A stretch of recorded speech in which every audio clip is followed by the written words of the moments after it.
Hello, everybody, and welcome to Fearlessly Authentic. I'm your host, Jody Harrison Bauer, and I'm so happy to have you join me once again. If you are new to the show, this is the show where we educate, empower, entertain, and inspire you to live a fearlessly authentic life. Because, in my opinion, we're all here for a reason, and why not live it in our truth, vibrate at our highest frequency?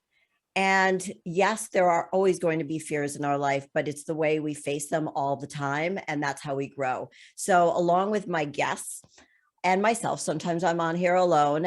We talk about things, either obstacles that they've overcome and have created ways for others to learn how to overcome those fears or obstacles, or a service or a product. And today I am just so blessed with my guest here, and I'm going to introduce her in just a minute. Before I just remind you to please remember to rate, review, and subscribe. We have a 5-star rating, so we'd like to keep it that way. So please give us a 5-star rating. I would appreciate it.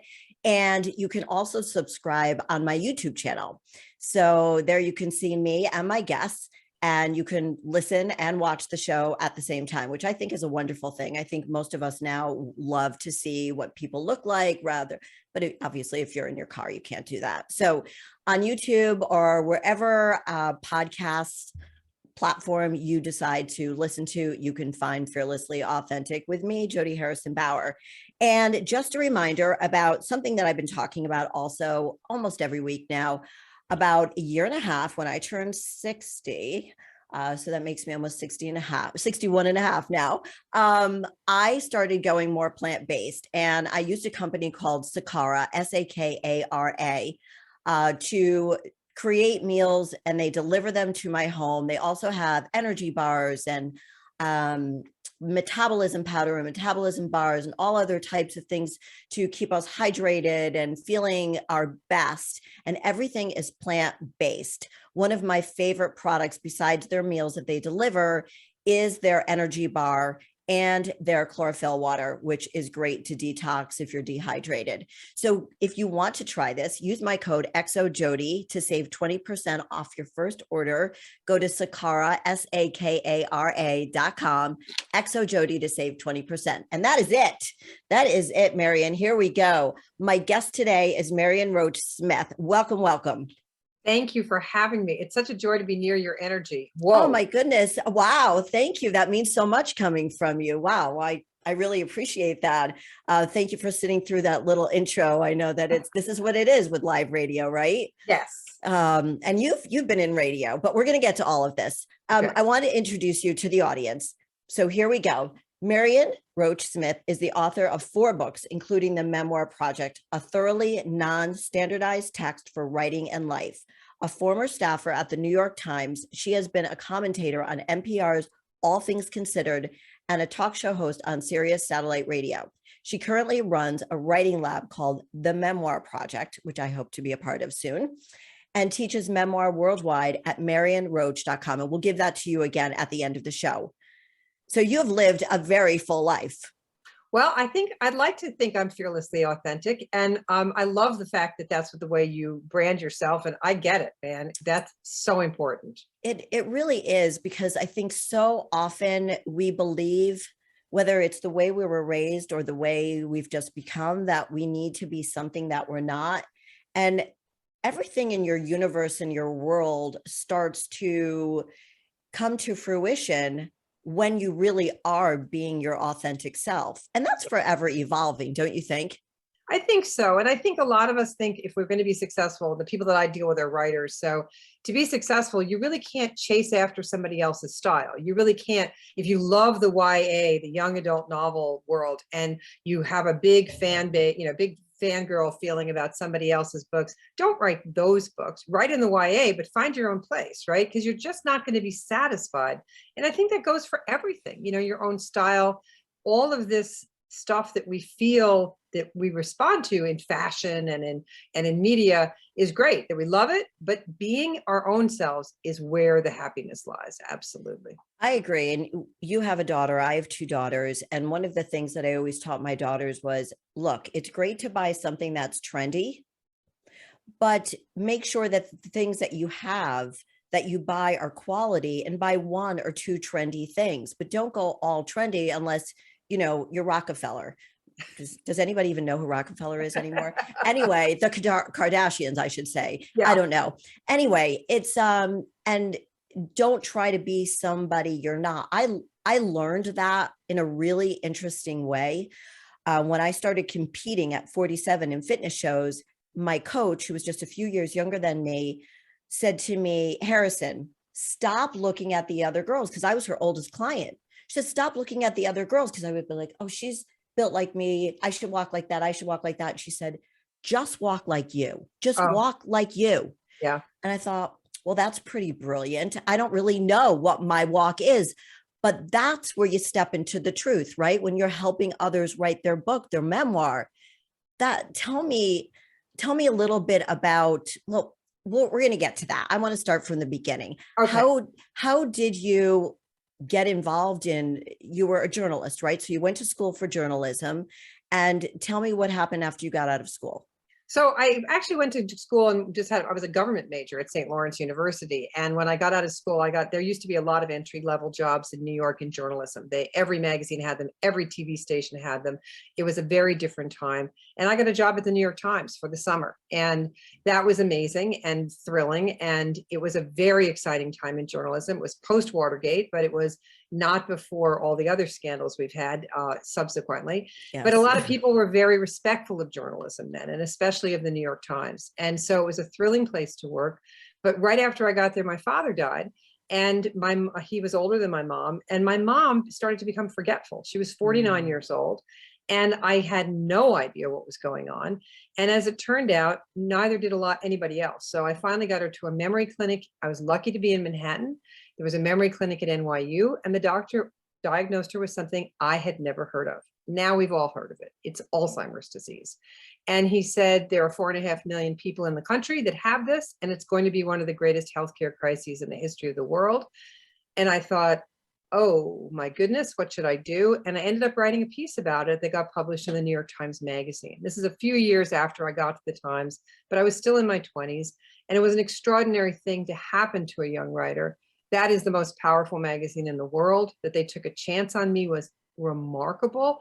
And I ended up on the Today Show the next day. And that changed my life. Absolutely. So that's how my writing career was launched. So tell me, what was it, your frustration in learning about Alzheimer's and trying to educate, like what we're doing here, educating and empowering people with the knowledge. But as you said, this was not something that a lot of people had ever heard of. Now we know about it. Right. No one had ever heard of it, and no one had ever written about it in the popular press. No one had ever written a first-person account of it. And had she been 95, no one would have cared.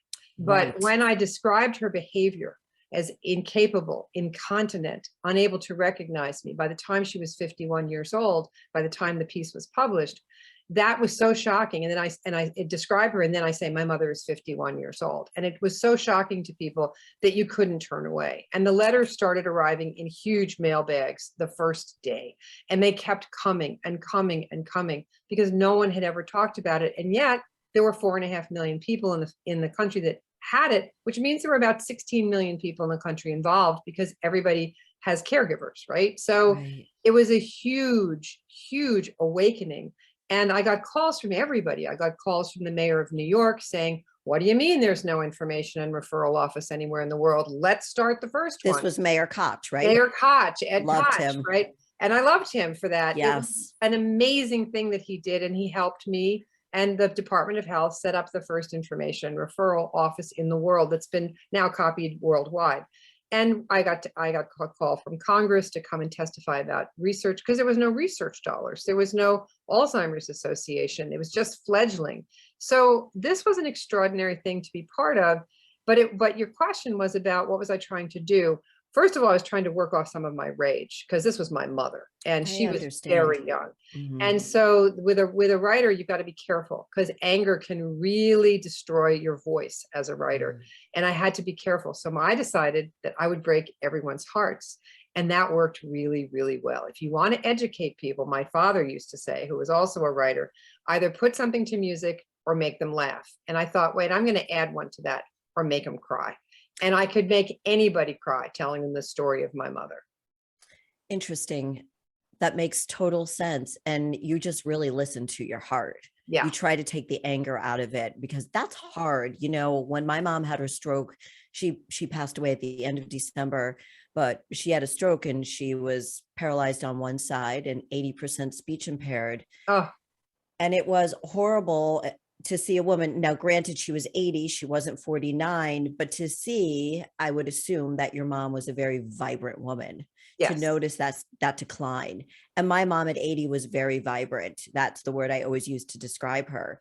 And to see that vibrancy just evaporate, it was really sad. And I was in denial. I was angry. And when she was in hospice and I was sharing what I was going through in December, I was just being myself, you know, being fearlessly authentic. And that's sort of what you were trying to do, but you were also educating people. But it was so heartfelt that so many people reached out to me as well. So for me, I'm not a funny person. I think sometimes I'm funny, but I would never write and go, oh yes, this is a funny book. You know, it would always be like a heartfelt book. Mm-hmm. You know, so so between the article and being on Good Morning America, or the Today Show, the Today Show, that started to change everything. So did you realize, wow, I really have the power to write about this and continue to write about this subject? Or what happened about writing about Alzheimer's? I really did. And that really is why I mentioned that I was a government major, because in my senior year, I took a class in Congress. And what I learned was that this is a representational government and they want to hear from you. So when I was invited to testify before Congress, I did not hesitate. I did not have the maybe cynicism or callousness or doubt in the American system of government that many people have. I genuinely believed that my government needed to hear that there was no funding for what was going to be one of the greatest healthcare crises in the history of the world. And I went down there and I broke their hearts. In fact, Claude Pepper, who was the head of the Committee on Aging, said it was the first time he ever cried in his own committee meeting. And that was my intent, because if you break their hearts, they're going to write you a check. And we needed those checks. We needed the research. There hasn't been a cure yet, but we've done a lot of research and we've done a lot of good. So to be part of the conversation, what I realized, you asked about what did I think I was doing? To be part of a conversation to do good is a remarkable feeling. It also is a lot of power. And you have to be careful. So what happened to me was, one night I was driving on the FDR Drive in Manhattan and I saw a bumper sticker and it said, "Insulin is not a cure." And I thought, wow, I get that. And I went back and I did my research. And after insulin was developed, the research for diabetes fell precipitously because they had a treatment. And so when I started testifying, I said, we don't want a treatment. I don't want palliative care. We want a cure. Fund the cure. Don't fund the research. And it was a message that has been changed since, because we do have to treat. But it was so helpful to me, that little moment, right? If you've got your eyes open, there's a bumper sticker goes whizzing by and you go, wait a minute. If I'm going to do good, I want to do good well. I want to actually deliver a message fearlessly and authentically that makes the distinction that I don't want to fall prey to the American Drug Association's, just treating the disease. I want a cure. So that helped, right? Those little messages, as you said, that things happen for a reason. That happened for a reason. It really, really does. And, being curious, which you clearly are, do you think that is a key to a successful journalist or writer, to be curious all the time? It's the single most important aspect of a writer. You cannot do this if you're not curious. You have to be able to say, what else? And when someone says, hey, have you talked to Jody Harrison Bauer, when I'm doing a story about being fearlessly authentic, they say that to you and you're talking to somebody else and you say, no, may I have her number? And you get her number and I call you. And then you say, oh, I had someone on my show last week who told me this story. And then I call her. It's all curiosity. And the fact is, we're so defensive. We're so afraid not to know something. You know this. People say, have you read such and such? And we think, I better say yes. No. Right. Don't say yes. I don't. Say, tell me about it, right? Right. Tell me about it. Because maybe it's something I need to know. So yes, curiosity is the single highest value of all journalists, all writers. I think you've got to be curious. You never know where it's going to lead. I would think so. I had somebody on my guest a few months ago who said, be more interested than interesting. And that really stuck with me because it's that curiosity factor. You have to have it. I think it has to be innate. I think you could learn it also, but I think for somebody like you who started writing so early and had such amazing success, I think that it's probably part of your DNA. And also, you both parents were writers. I mean, you've been in this whole world of writing. But Right? it's something, but it's something I tell people all the time. I work with a lot of writers. Be curious. Don't be defensive about what you don't know. What you don't know is going to lead you to wonder. It's going to be an astonishing journey if you just keep asking. And writers forget all the time. You can call anybody, and I've done this 1,000 times, and ask them, can I see what you do for a living? Can I come see what you do for a living?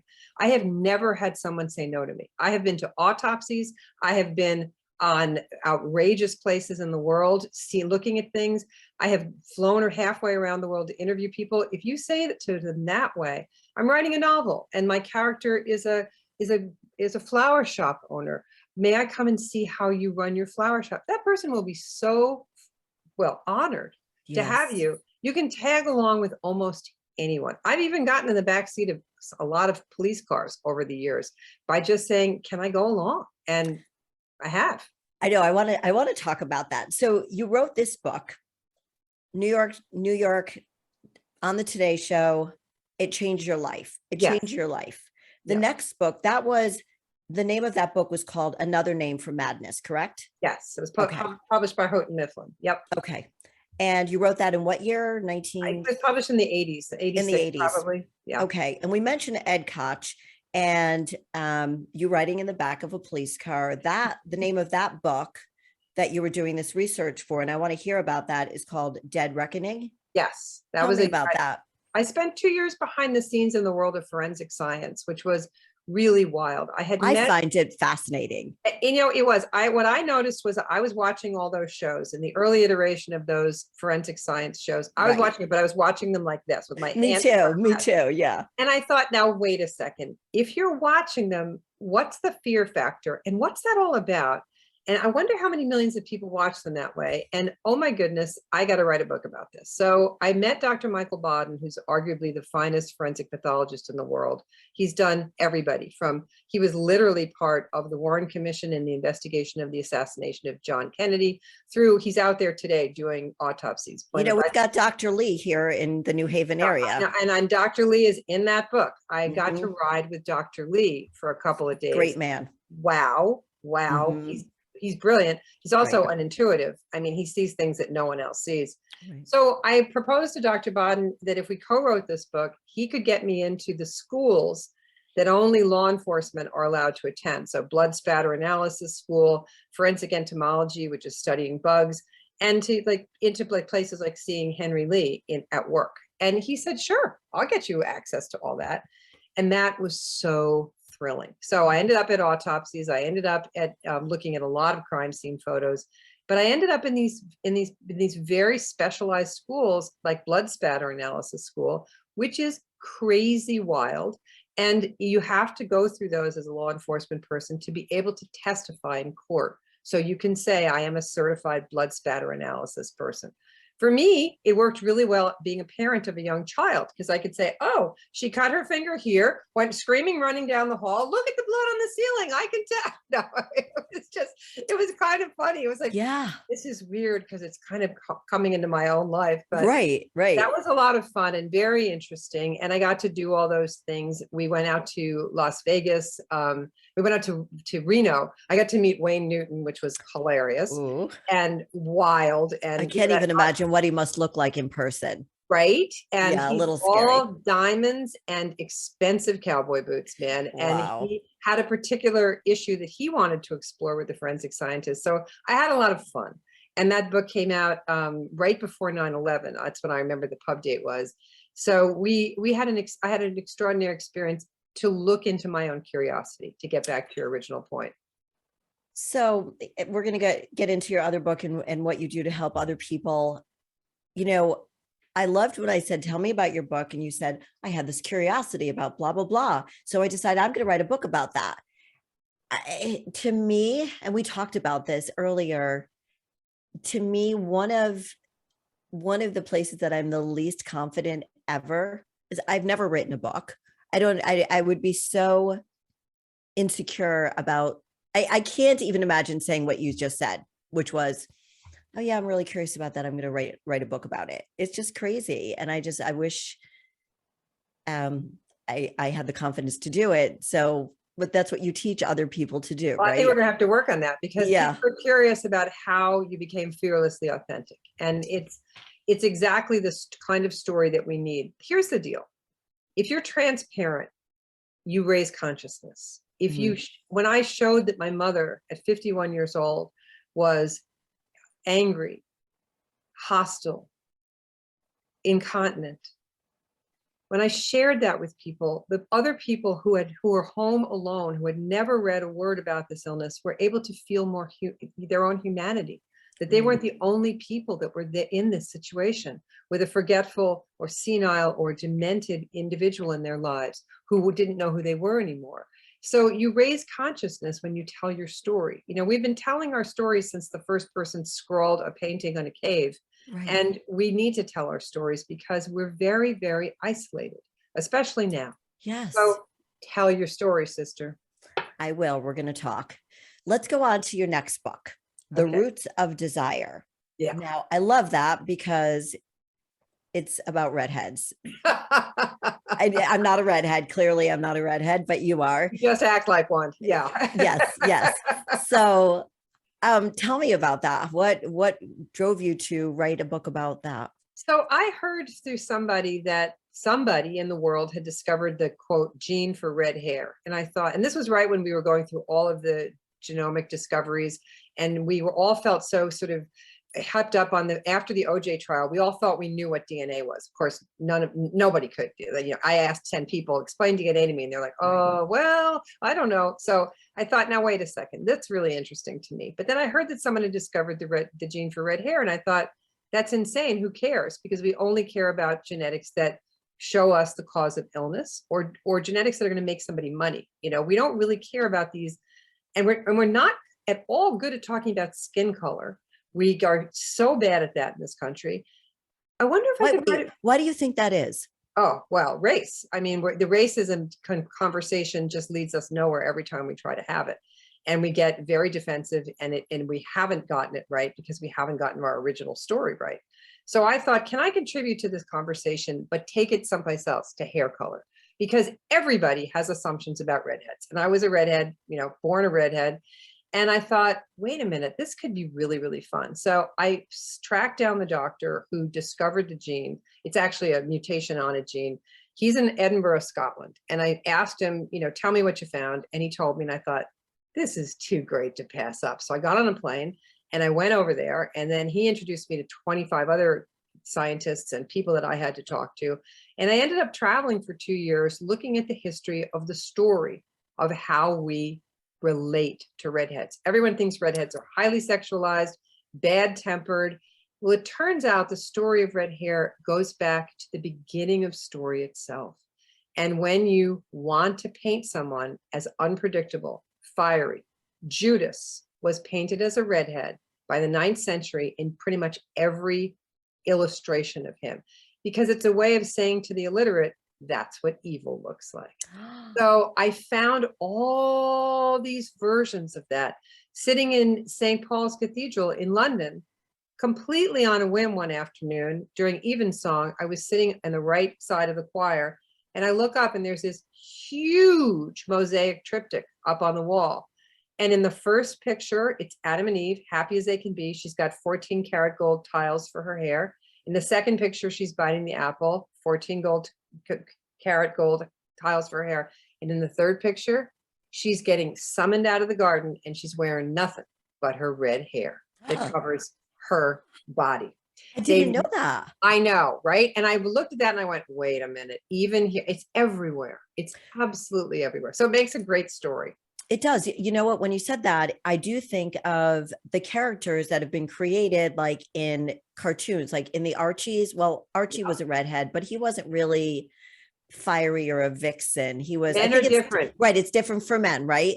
So there was a show, it was a spinoff, I think, like Melrose Place. It was in the 90s. Do you remember Right. that? Yeah. And there was a woman, I wanted to be her. Her name was Sydney, and she had red hair. I don't Yes. know if you remember her. Yes. And I went to my hairdresser and I went to take my dark hair and make it red. And we were going through the process because I wanted to be a redhead. I thought it Sure. was so sexy. Yeah. And as it turned out, I stayed a redhead for about 3 days because you have to change all the clothes in your closet. You have to All the change your clothes. eyebrows, like everything that I had in my closet did not match being a brunette, my lipstick, makeup, like everything. So it seemed too difficult. But even when you think of, the villains, right? In the Batman, I'm thinking Batman right now, or the Avengers. I think there's like somebody with red hair. I don't know, or Yeah, and Halle then they use Berry. it. They still use it. It's a very, as I interviewed so many people on this subject, and in terms of the cultural iconography of what are we saying to people, and we Mhm. are saying, look, there is with women, it's about sex. With men, it's about being unempowered. They're very different. It all has to do with Judas. Judas was pretty much the first iconic redhead in the male category. So there's a split right away in early storytelling, and it's everywhere. And redheads, I've been telling surgeons this forever, whether it be oral surgery or major surgery, I've been telling people constantly, you got to give me more, anesthesia. And they were like, yeah, whatever. I woke up in every surgical procedure I ever had. It turns out to be true. That science was done by a guy in Canada, that we know that redheads have a different pain threshold, that we have a different ability to be put under in anesthetically. We know that we bleed more. So there's a lot that we learned. And we learned that because most redheads live, the biggest percentage of redheads live in Scotland, that in Scotland, women in Scotland have a particular remarkable thing, which is that they can absorb sunlight on cloudy days. So they do not get rickets, and rickets prevent women from having babies. It softens the pelvis bone. So it's great. Wow, Right? that's crazy. All right, I want to finish talking about this though, because it's very intriguing. We have to take a quick break, so stay with us with Marion, and we are going to be talking about more books and how to write a book, how to write your own memoir. I can't wait to talk about this. So we'll be back in a few minutes. And we are back. Thank you for joining us again. I'm here with Marion Roach Smith, and we are talking about a few of the books that she's written. And this last one, The Roots of Desire, about redheads and the gene. Yeah, the gene mutation that causes. The gene. Yeah. So what is the gene mutated with? Is that a really dumb question? No. It's just that it's when we talk about gene mutations, we talk about difference. Something suddenly is a little bit different. And we all remember from studying evolution that differences then go on, if they're a strength, they go on. And if they're not, they don't. And Right. The redheads cannot possibly tolerate the sun on the meridian of the planet. They can't live in that kind of sunlight. So the gene, even though it emerged in Africa, like most of us did, almost right. all of us did, had to get the hell out of there. So it travels and it survives in places that have no sunlight, because like Scotland. The equator is not where you want to live. So right. There you are in Scotland, and it's hilarious to be in Scotland and be a redhead, because it's the only place I've ever been where I felt like I was swimming in a sea of people like me. Mostly I've been in places where I'm the only redhead in the room, or there's another person in the school or whatever. So that was just really fascinating to see, to travel around and see where redheads are. But the story is just great, and it was fun, and I had a wonderful time writing it. And Harper's Magazine did a feature on it. A lot of people did stories on it because nobody had written about that before. So there we were. Are you in the process of writing another book? No, I'm in the process now. In my most recent book, The Memoir Project, which you referred to in the introduction, is a book that I wrote and then built a business around. So tell me about that. I reinvented myself for the 912th time. I know you know something about that. Yes, I love that. Ms. Fearlessly Authentic. Yes, is the ability to reinvent ourselves is so important, because as we develop and develop curiosities in different directions, you don't want to stay in the same place, right? So you want to be a fitness person. You want to be a person with a voice like you are now, with this wonderful show. I wanted to be, I learned a lot writing about Alzheimer's disease, writing about my mother, writing about myself.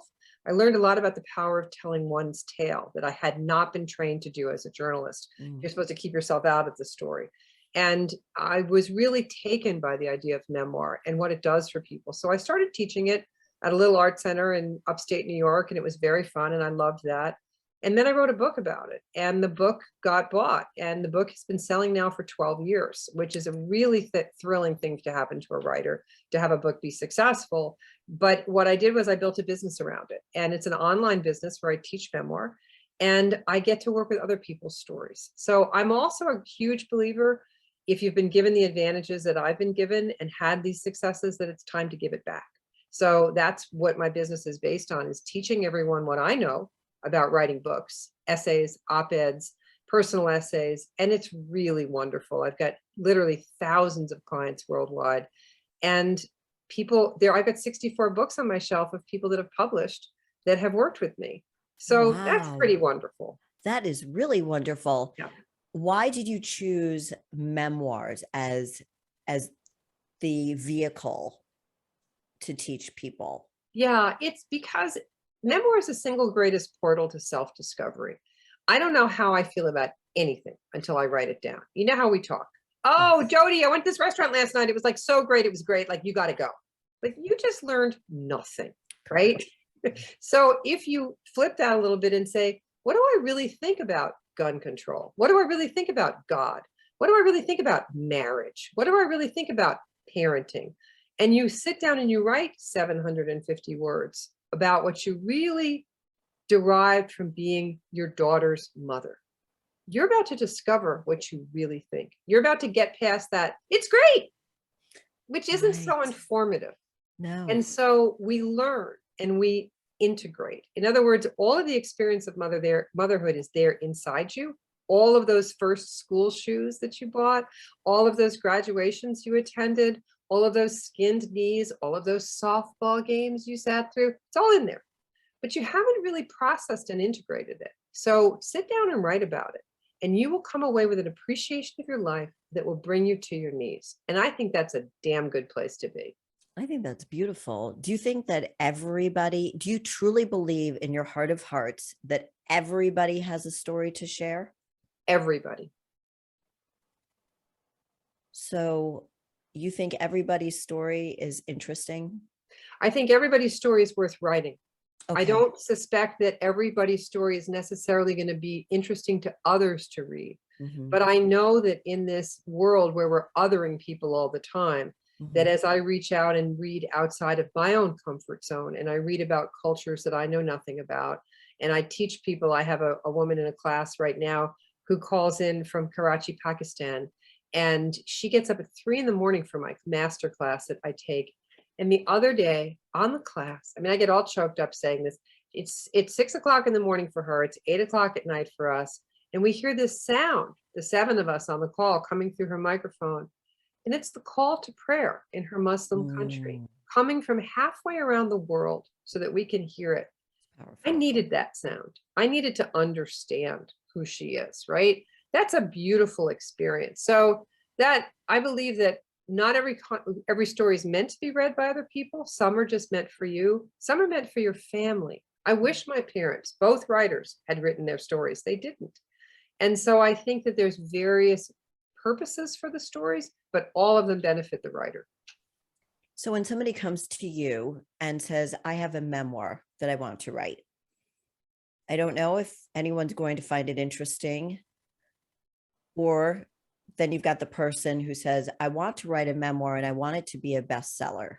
How do you handle those two different Right. people? It's a wonderful dilemma. Everybody secretly wants to have a bestseller. I just assume that everybody assumes that I would. the day they start writing is the day to go pick out the dress for the Today Show, right? Yes. And the handbag to match. So let's just first start talking about what are you writing about? Because there's a huge distinction between autobiography, which is your whole life, and memoir, which is about one aspect of your life. The way I teach memoir is you need an argument. You need to tell me the value of living fearlessly authentic lives, right? You need to show me in your life story the scenes that you're going to pick out from your life story that you can curate from your life that prove your argument that living fearlessly authentically is the way to go. And that's going to be, you didn't know it in Act 1, you started to learn it in Act 2, and look at the benefit of the life you live now in Act 3. So there's an argument in every piece of memoir the way I teach it. And the argument is basically what you know after what you've been through. So you know that being fearlessly authentic beats the living daylights out of not being fearlessly authentic. Right. And I bet you had a hell of a time learning it. Very, very hard. Yes, Here's it's been a struggle. Yes. So yes. I don't want the story of your great, great, great, great grandfather that starts there and ends with what you had for lunch today. Right. I want you to curate like beads on an abacus. This scene plus this scene plus this scene adds up to showing that I now know that despite the cost, being fearlessly authentic is worth it. See the difference? I do. And I always thought a memoir was an autobiography. So I'm glad that you everybody does the difference. Right. Yeah. I thought, that's what I thought. And, when we first talked and you mentioned that writing a memoir is the single greatest portal to self-discovery, that really stuck with me for days and days. And I'm so glad that you brought that up also today. Not to say that what I'm doing is similar to yours, because again, I've never written a book, but one of the things that I do to help my clients progress is to keep a journal. Yes. So they have to write down what they're eating. It depends on who the woman is. Write down who they're eating, what they're eating. How do they feel? What did they do for movement that day? Whatever it is. However, I try to get as much information from each client as possible, because that helps me help them. So if they don't journal at all for me and they don't understand why they're not progressing, I can't help them.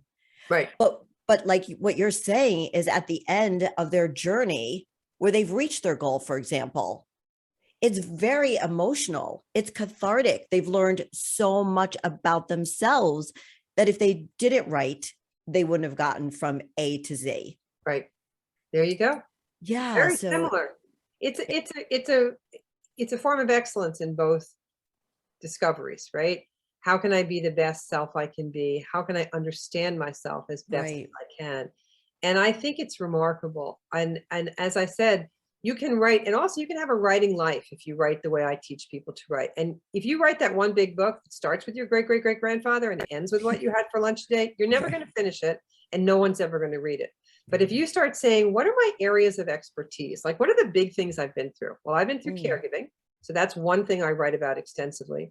I've raised 12 dogs in my life. I've written and published so much about my dogs, but I don't write about caregiving and my dogs. I write essays about my dogs. I write essays about caregiving, and I garden. For instance, I've been gardening for 30 years, but I am never going to write a how-to garden book. I don't know the difference between a whatever and a whatever. I just know that gardening enriches my soul. So when I write from the garden, it's with that argument that out here, there's wonder, there's beauty, but I don't do how-to. So it's different areas of your expertise you can write from and have a writing life and write forever, as opposed to this one big book that everybody's so sure, oh, everyone should read my life story. No. Can you teach anybody how to write? I can teach anybody how to structure a piece, and I can make their writing better. You have got to read to become a writer. You have got to be a reader too. It is essential. And you've got to be open to working on your writing. So we don't want to see your first draft. In my world, we call it the vomit draft. And there's a really good reason for that. So we want to see you work on that writing. But I have had 3 clients publish the Modern Love column in the New York Times. I've had clients publish op-eds in major newspapers on huge topics that are deeply important to this country. And I have taught them, because nobody knows how to write an op-ed until they're taught, right? It's a structure, it's a form. And so is a book, by the way. And book structure is what no one knows. So that's a long answer. I can teach anyone to write a book, but they have to be willing to work on their writing, because ultimately it's going to live and die by how well it's written. And I think that I think makes sense, right? If you told me, yes, Jody, I can teach anybody. well, not anybody who's not willing to put into the work. I started learning how to do Latin dancing. I started in January and I learned the cha-cha, samba, rumba, jive, and paso doble. Fabulous. And now I have musicality, so I wouldn't be a person. Why would I want to learn how to dance if I had no musicality? And I enjoy music, and I took ballroom dancing when I was in junior high, but it was sort of a promise to my mom before she passed away that I would go back to that and I was going to become a Oh, champion oh, because I like to compete at everything that I do. So I sort of asked my instructor, who's a Ukrainian professional instructor, said, I can teach anybody to dance, but they have to be willing to put in the work. yeah, I could teach a monkey to dance, he said, yeah, but they have to practice. right. And I think that's with everything. I think it really, really is. If you're willing to put in the work, and I think with writing, and correcting me if I'm wrong, if you're willing to really, I think there's a lot of facing yourself, the quote unquote demons that so many people don't want to face, that their journey took them on, right? Yeah, I think so. And I think that that's exactly the issue here. You've got to decide what you want, right? You've got to decide that you're willing to do the work. I always say to my writers, you better love the work. Try loving the work. And if you're willing to go on that process of discovery, it can be fantastic. Now, that being said, I also handle a lot of memoir that comes from abuse, a lot of memoir that comes from recovery. And so I make the very strong distinction. I'm not asking you to go back and relive that. I'm not asking you to reanimate it. I'm asking you to have a look at it. And so we really, really, really need to have those conversations. I have those conversations all day, every day with writers about what am I asking you to do as a memoirist to go back into a trauma. One of the things that I found astonishingly during Me Too was that the number of writers that talked about how not only did they lose the territory of their own bodies when there was an abuse story, but they lost their voices because somebody said, don't tell, right? And when they started to write, they got their voices back and they got in control of their narrative. They didn't change the ending. They decide where the story ends. Wow, wow, wow, wow, right? Big wow, big wow. Get tears, because that's what I witnessed over and over and over with people, is that it's not that they make up a new ending. It's that they decide when and where this abuse ends, where they're carrying it, what their voice is. So there's real cosmic change in writing. There's that education and empowerment again, educating themselves, educating others, and then empowering themselves with that power they have, that of what they've created and written, and then sharing it with other people. Absolutely. And it's really a great vehicle to find your voice again. Yes. Because we all have that voice, and sometimes we forget that we have this God-given gift that we don't share enough of. Would you say that most of the writers that you're working with are women? Yes, memoir is absolutely more women than men. I have male clients, absolutely. But most of the people in my classes are women. And it's fascinating. And as I said before, it's fascinating now it's a global audience. So that's very educating for everybody. But we do have men, and I love them too. We have a lot of fun. We have a lot of honesty. We have a lot of crying. We have a lot of really, really big emotional content. But what I see is people change while they're writing, and that's a remarkable thing to witness. Really take ownership of things. I have clients who are processing suicides of their siblings, of their parents, and they've helped me process suicides of my friends, right? Because I'm learning from them how you start the clock ticking again. What happens in that unimaginable, impossible grief that stops you from hearing and thinking and seeing, and then when things start to come back on. And it's fascinating to look at it on the page and be educated about what I refer to as the human pilot light and what keeps it lit. The human pilot light is the most interesting thing in the world. Why do you think there are more women writing memoirs than men? Do you ever? They're more comfortable with accessing their feelings. They're more, they've been given more permission. They're used to being in an environment where other people ask them how they feel. They may not get that at home. They may not get that in their marriages, but they get it with a friend. And so what I offer them is a place to come and really use their voice. So being a very curious person, I I would think that you've learned so much from the global men and women that you have in your school. I Yes, am I calling it learned. a school in in the Memoir Project, but I like to think of it. I think of it as a school. It is. And I learn more from them than they learn from me, I think, every single day, because I'm running the lines of their lives. You know, I'm reading their lives and I'm thinking, I didn't know that. I didn't know that grief is a process that must be gone through slowly, or else you're destined to stay in it forever. Somebody taught me that in Mm, her book, right? That if right. you, because I'm a type A, I want to rush through it. I want to master it. There's no mastering grief, right? No. It's like mastering meditation. It doesn't happen. It's called practicing Mhm. meditation. And it's Right. a light touch. It's a light touch. And every type A person that's written a book where he's going to master meditation, you know, that's their crisis that they have to endure. And then they have to learn to take their hands off the steering wheel. And I love those books, but they Mm, teach me, right? I didn't know that about right. grief. I thought you could just, you know, stiff upper lip your way through it. I come It's from a tough. good Goyim family, you Yeah. know, nobody talks. Somebody has a stroke at dinner. Nobody notices. It's like, pass the peas. Yes. Right. You know, Right. Right. talk about it. Unlike my Jewish family, the complete opposite, complete opposite. So if there is somebody listening right now who's on the fence, they want to write, they want to get their voice out, how can they get in touch with you, and what advice would you give them to taking that action, to doing what they feel in their gut and in their heart that they want to do? Absolutely. And that's so generous of you. I'm at Marion Roach at Marion Roach at .com, marionroach.com. That's the website. Wait, give it And again. Marion Marion Roach. Roach, MarionRoach, marionroach.com. And we are the biggest teacher of memoir there is. And there's an entry level class. It's easy. It's gentle. It's 90 minutes. It's taught all the time. And I love teaching it. And they're all live. I have recorded my classes too during COVID because there was such a high demand. But what I love is to actually interact with all the writers. And I interact and I leave it on the field every single day. My husband usually comes in here and comes and gets me at the end of the day. He's like, okay, time to rehydrate you. You've been leaving it on the field all day for everybody else, Wow. right? Because Wow. you gotta put it out there.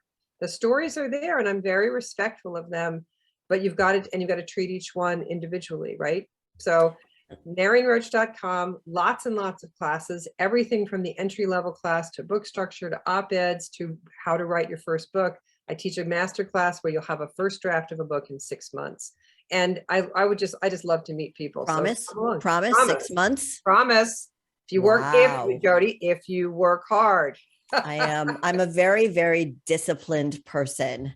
And that's my next thing.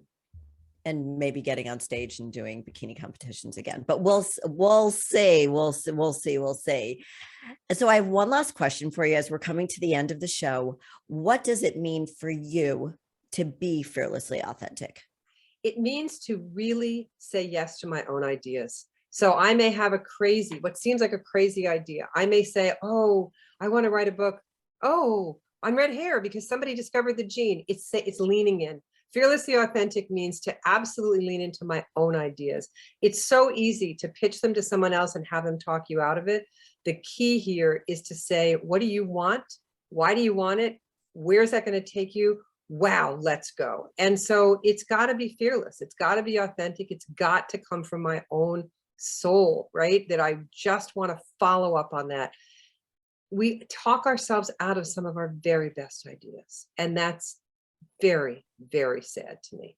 I never want to be able to say, I wish I had written that. I would rather say, I wrote it. I completely agree with you. I love your answer. I feel the same way when is your birthday? April 7th. Okay, you're an Aries. I'm a Capricorn. You're Ah, fire. I'm Earth. yes, But that's why we get along. So yes. it's I find it interesting. You said something in there about leaning in, and Mhm. a lot of people use that a lot when they're interested. It's that whole being interested, but leaning into what you really feel, what Yes. you really want to be. And like you just said, so many people shy away from that lean because they get scared. And I, like you, do not want to die with any regrets. And Right. look, we're at the back end here right now, but I'm going to live another, I don't know about you, but I think we're the same. We're going to live another 40 years. Okay, Right? I'm there. Okay, me too. So I don't want to die with any regrets. Life is too rich and too beautiful, and we've got to enjoy every second and every minute of it. And so that's where we do need to face our fears, because we're going to face them every single day. Absolutely. Creativity is one of the most wonderful ways to face those fears too. Am I afraid every time I sit down to write that it won't be there? You bet I am. All these years later, all these books later, all these thousands of published words later. But that fear is something that I harness and get to. I'm respectful of it, but I don't listen to it. It's like, okay, thanks for sharing. I'm going to write anyway. And that's what fearlessly authentic is. You know, that voice, whoever told you that writing isn't valuable, whoever told you you can't make money at it, throw that away and say, what have I got to put on the page today? Because I'm here, I'm a writer, and I want my voice out there in the world. You know, contribute. I love everything. I can't wait to start working with you. And for Right. anybody who's listening, if you are on the fence about writing a book, please get in touch with Marion. And all of her information will be on the podcast. And give them your website one more time. MarionRoach.com, MarionRoach.com. Come and see me. I can't wait. Yes. Thank you so much for being on Fearlessly Authentic. And for everybody listening today, thank you so much for listening in. And until next week, have a fearlessly authentic week. Bye, everybody.